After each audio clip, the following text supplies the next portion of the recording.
So what's up mga kasaka? Pang-apat na araw na nga pala to ng pagtatrabaho namin dito sa simple naming bahay at gumagawa na nga kami ngayon ng tulay para akyatan ng motor at nag-finishing na rin sa sala ng sabay para mas lalong tumibay at sa baha ay di kami matangay. At kasaka, gusto ko nga lang palang magpasalamat po palagi sa inyo ng sobra-sobra kasi kung di dahil sa inyong pagsuporta, lahat ng mga paghihirap ay walang makikitang resulta. Di man ako makakabawi ng agaran ngayon pero baka sakaling pala rin pa tayo soon. Pagsisikapan kung kayo rin ay magkakaroon ng mga simpleng bagay, mga kailangan sa buhay bilang pasasalamat sa pagsuporta niyong tunay. Enjoyin lang ang kahirapan, huwag kang panghinaan.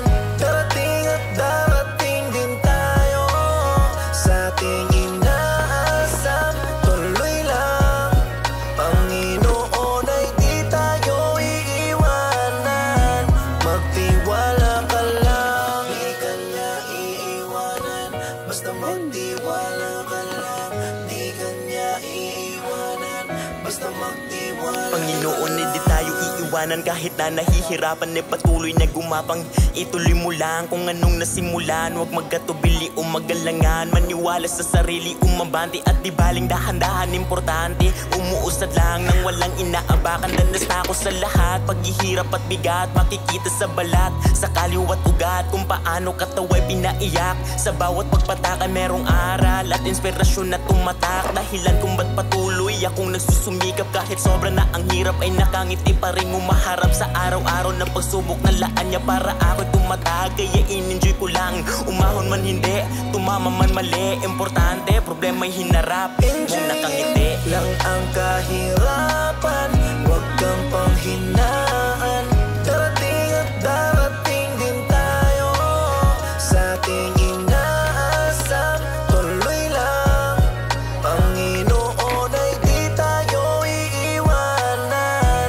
Magtiwala kahit ka na anong lang. mangyari kutsain, ibaba man ng marami. Kung mahirap ay hindi yan basihan. Sipagan at sipagan, kabutihan ay palaging tuloy lang. Napakasarap ang buhay sa simpleng pamumuhay kung saan dito tayo ay sanay. Dati pang naglalakbay sa kahirapan, pagod na ako pero tiniis ko lang at tinitiis ko lang. Lalo't merong pamilyang umaasa, nagbibigay pag-asa, nagtutulak para umabante pa, para ituloy ko pa ang mga nasulat na at pinapangarap pa. Kahit di man sigurado, malabo man masyado ay tinutuloy-tuloy. Kahit para na akong lumalangoy sa nagbabagang kumunoy.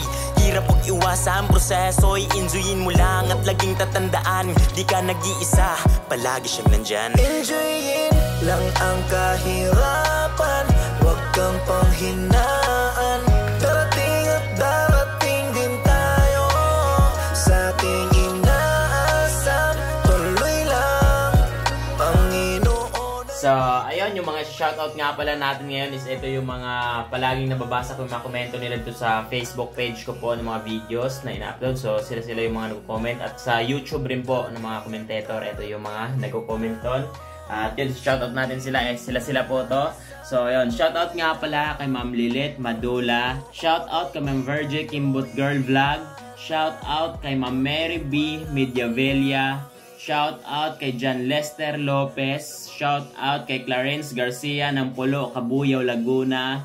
Shout out kay Sir Eric Rivera Madrid. Shout out kay Ma'am Shaina Samantha. So ayun, sa mga gusto magpa-shout out pa, mag-comment lang po kayo ng mga kapansin-pansin na mga komento dun sa YouTube channel ko po or dito sa Facebook.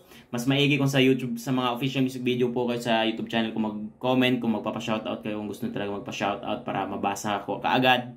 At ayun, sa mga gusto magpa-shoutout, mag-comment lang po kayo ng mga kumpletong pangalan at syempre yung mga kumpletong lugar para mas magandang shoutout. So yun, maraming salamat po sa inyong tunay na pagsuporta.